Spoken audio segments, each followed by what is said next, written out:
देखिए आपको प्रूव करना है, prove that √5 is an irrational number. Ujjwal, आपको प्रूव करना है कि √5 इरेशनल नंबर होता है। हमको मालूम है, आपको भी पता है कि √5 इरेशनल होता है, लेकिन अब इसे प्रूव करना है। इसमें हम यूज करते हैं कॉन्ट्राडिक्शन मेथड। कॉन्ट्राडिक्शन का मतलब क्या होता है? विरोध करना। मतलब ये इरेशनल है, ये मुझे मालूम है, लेकिन अन्वेषा हम इसको क्या लेके चलेंगे? अपनी बात को पहले एक एज्यूम करके चलेंगे कि ये कैसा नंबर है? रैशनल। मैं इसे एज्यूम करके चलूंगा ये रैशनल है, आगे जाके आदित्य उस बात को हम गलत प्रूफ कर देंगे कि ये रैशनल नहीं है, तो वो कैसा हो जाएगा? एक बार की बात है, एक बच्चे ने मेरे से पूछा था कि ऐसा क्यों? कई बार यूट्यूब पे भी पूछ लेते हैं, आपने कहा रैशनल नहीं है तो इरेशनल क्यों? अरे सीधी सी बात है, हम लोग क्या पढ़ रहे हैं? रियल नंबर्स, और रियल नंबर्स में कौन से दो नंबर्स होते हैं? रैशनल या इरेशनल। रियल नंबर मिलके ही दो नंबरों से बना है, रैशनल या इरेशनल। तो अगर मैं ये प्रूव कर दूं कि ये रैशनल नहीं है, तो ये बात अपने आप प्रूव हो जाती है कि ये इरेशनल है। तो मैं इरेशनल प्रूव नहीं करूंगा, मैं इसे प्रूव करूंगा ये रैशनल नहीं है। मैं प्रूव करूंगा रैशनल नहीं है। अब चलते हैं, देखिए जैसा मैंने आपको कहा कि मैं इसको एज्यूम करके चलूंगा, लेट √5 बी अ, मैं मान के चल रहा हूं, लेकिन मैं अपनी ही बात को गलत प्रूव करने का मतलब है मैं इसको प्रूव कर दूंगा कि ये रैशनल नहीं है, मान के चल रहा हूं सिर्फ खाली।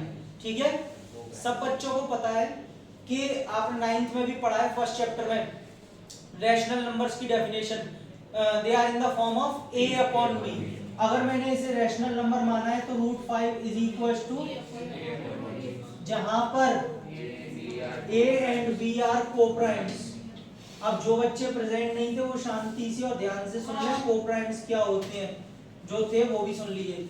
कोप्राइम नंबर्स वो होते हैं जिनका कोई भी 1 के अलावा कॉमन फैक्टर नहीं होता है, जैसे कि 3/2। क्या कोई ऐसा नंबर है जो 3 और 2 को काटे, सेम नंबर कैंसिल करे, 1 के अलावा? नहीं है ना, तो they are coprimes to each other, ये कोप्राइम नंबर्स हैं। तो मैंने ये मान के चला कि a और b कोप्राइम है। कोप्राइम का मतलब 1 के अलावा इनका कोई भी कॉमन फैक्टर नहीं है। भैया किस में जा रहा है? असम्पशन में। लेट किया है ना, एज्यूम किया है, असम्पशन में जा रहा है। चलिए अब उज्जवल, अगर b का इधर मल्टीप्लाई करेंगे तो √5b = a हो जाएगा। ठीक, अभी मैं पूरी कोशिश करूंगा, जब मैंने इसको लेट किया रैशनल, तो अभी मैं पूरी कोशिश करूंगा रैशनल बनाने की, जिसकी वजह से मैं स्क्वायरिंग ऑन, क्योंकि मुझे पता है कि अगर मैं स्क्वायरिंग कर दूंगा तो रूट से हट जाएगा ये, है ना, स्क्वायर से। तो बेटा ये क्या हो जाएगा? 5b² = a²। ठीक है, हट गया, बहुत अच्छा लगा। b² कितना आ गया यहाँ से? a²/5। अब मैं आपको ये भी बता देता हूँ, a और b कोप्राइम्स जब होते हैं तो ये भी खास बात है, ये सुन लेना कि a और b हमेशा दोनों के दोनों यहाँ पे जो होते हैं वो मोस्टली प्राइम नंबर्स लिए जाते हैं। ठीक है, दूसरी चीज इसमें एक थ्योरम लगी हुई है जो कभी प्रूव करने तो नहीं आती, बट आप समझ लो। मान लीजिए किसी एक प्राइम नंबर को लीजिए, जैसे आपने 3 लिया, 3 का स्क्वायर क्या हो जाएगा? अगर किसी प्राइम नंबर का स्क्वायर किसी दूसरे प्राइम नंबर से डिवाइड हो रहा है, कौन डिवाइड करेगा? 3 कर देगा इसे।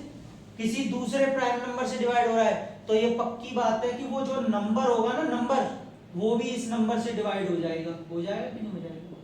सही है, मन में शंका है, एक और ले लो। 5 प्राइम नंबर है, 5 का स्क्वायर क्या होता है?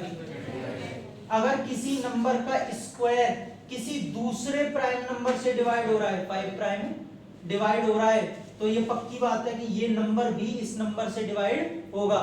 अब वो सारी चीजें छोड़ो, यार लौट के आ जाओ। a²/5 का मतलब क्या है? बोलो। a² इज डिवाइडेड बाय, इसका मतलब है a² इज डिवाइडेड बाय या डिविजिबल बाय 5। इसका मतलब है कि a² 5 से डिवाइड हो रहा है। अब वहीं पे पहुंच जाओ, अपना लॉजिक जो बताया था, किसी नंबर का स्क्वायर अगर 5 से डिवाइड है तो वो नंबर a वो भी 5 से डिवाइड होगा। Therefore a is also divisible by, writing समझ में आ रही है? ठीक है, अब तो ठीक है अनुराग। a is also divisible by 5। अच्छा, अगर a 5 से डिवाइड हो रहा है तो मैं ये बोल सकता हूं कि 5a का क्या है, फैक्टर। बहुत अच्छी बात, फैक्टर है ना, ठीक है। अब आगे बढ़ते हैं। यहाँ के बाद कई बार बच्चे भूल जाते हैं, पर भूलना मत, मैं बता दूं। a 5 से डिवाइड हो रहा है, यूक्लिड्स एल्गोरिथम का यूज आ गया। यूक्लिड एल्गोरिथम क्या होती है राशि, a is equals to b cube plus r, dividend is equals to divisor into quotient plus remainder, not remainder, remainder। तो बेटा यहीं से याद रखो, a is divisible by 5, मतलब a क्या है, डिविडेंड। यहां से चालू कर रहा हूं, ऊपर जगह कम है, यानी कि a डिवाइड हो रहा है, ये डिविडेंड है, पीछे दिखाई दे रहा है, किससे डिवाइड हो रहा है, 5 से, तो डिवाइजर यानी कि b की जगह क्या ले लेगा, 5। और भैया जब किसी नंबर को डिवाइड करोगे तो चाहे वन टाइम क्यों नहीं होगा जरूर, क्वेश्चन जरूर होगा, बिना क्वेश्चन के तो पॉसिबल ही नहीं है। तो बेटा मैंने c ले लिया, प्लस रिमाइंडर की जगह क्या लेंगे, 0। इसीलिए मैं +0 न लिखने का एक तरीके से यहाँ पे डिसीजन लेता हूँ। क्यों, +0 लिख के करोगे क्या, +0 होने के बाद भी 5c ही बचेगा। अब एक ने पूछा क्यों ऐसा, क्यों रिमाइंडर 0 क्यों, अरे साफ साफ लिखा है a is divisible by 5, और जब पूरा पूरा डिवाइड हो रहा है तो रिमाइंडर तो 0 बचेगा। लेकिन कुछ बच्चों के दिमाग में ये डाउट रहता है कि यहाँ पे तो q लिख रहे हो, यहाँ पे c लिख रहे हो, ऐसा क्यों। कुछ भी लिख सकते हो, यहाँ पे आप q भी लिख सकते हो, p m कुछ भी लिख सकते हो, लेकिन c क्यों लिया, a उसके बाद b और फिर c लाइन से रहेगा। लेकिन बच्चों यहाँ बताना जरूरी है, where c is some integer, आपको बताना पड़ेगा c क्या है, कोई इंटीजर है, कोई भी हो सकता है, ठीक है। अनुराग, a अगर 5 से डिवाइड हो रहा है तो a का तो फैक्टर मिल गया, a का तो रोल खत्म हो गया, अब b की बारी, b को लपेटेंगे। देखो फर्स्ट इक्वेशन मान लो इसको, a की जगह क्या है, क्या मैं यहाँ पे पुट कर सकता हूँ, यहाँ पे मैंने a की जगह √5 भी यहाँ से पुट किया है, पीछे तक सबको समझ में आ रहा है। लेकिन ये मुझे लिखना पड़ेगा, कहां से आया, since from equation 1, first equation से मैंने किया है मेहुल। यहाँ पे फिर से वही बात, अभी तो मैं कोशिश करूंगा इसे रैशनल करने की, तो यस, क्योंकि मैं यहाँ से रूट क्या करूंगा, हटाना चाहूंगा। वो बात अलग है कि बाद में मेरी बात गलत हो जाएगी, लेकिन अभी कोशिश तो करेंगे। क्या हो जाएगा, 5 से बेटा एक बात बताओ, ये 5b² के नीचे आएगा कि नहीं आएगा, क्या उज्जवल आएगा, बोलता क्यों नहीं है भाई। तो c² क्या हो जाएगा, b²/5। क्या मतलब है उज्जवल इसका, b² इज